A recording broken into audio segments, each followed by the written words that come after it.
It's been more than 2 years since Russia unlawfully and forcefully invaded Ukraine. Since then, the North Atlantic Treaty Organization, or NATO for short, has been trying to gauge the best response to the atrocities taking place in Ukraine.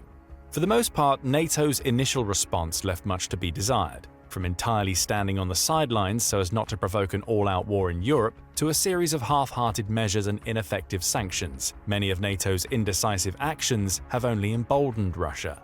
But now the time for hesitation is over, and NATO is well aware of it. Russia mustn't be allowed to win at any cost, and NATO must be the one to make sure of it.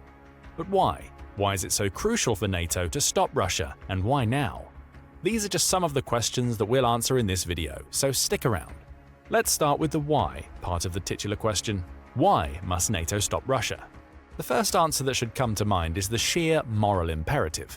According to the United Nations High Commissioner for Human Rights, OHCHR, 10,582 civilians lost their lives in Ukraine in the first 2 years of the war. Another 19,875 have been injured, with the OHCHR specifying that the number could be even higher. During the same 2 years, 31,000 Ukrainian troops have been killed defending their country, according to Ukraine's President Volodymyr Zelensky.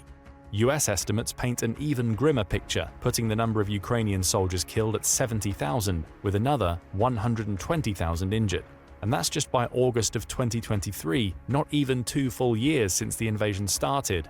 As a result of heavy shelling and fighting, an estimated 3.7 million Ukrainians have been forced to abandon their homes and are now internally displaced, while another 6.5 million people have fled to neighboring countries like Poland, Hungary, and Moldova, as well as other nations worldwide.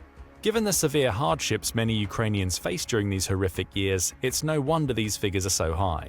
The findings made public in the April 2023 hearing before the US House Committee on Foreign Affairs titled "Exposing Putin's Crimes: Evidence of Russian War Crimes and Other Atrocities in Ukraine" paint a chilling yet undeniable picture of just how much devastation Russia has unleashed on Ukraine. Civilian buildings have been bombed mercilessly, despite housing children or the elderly. Innocent Ukrainians who've been executed have been either dumped in the streets or half buried in mass graves. Ukrainian prisoners of war have been beheaded. Numerous journalists, civil servants, and even everyday people have been abused in makeshift torture chambers using inhumane techniques like waterboarding and electric shock. Russian missiles have even hit funeral processions for those killed in this senseless war. Many of the people who have stayed in Ukraine despite the constant terror are living in damaged homes or buildings and lack basic resources like food, water, and medicine.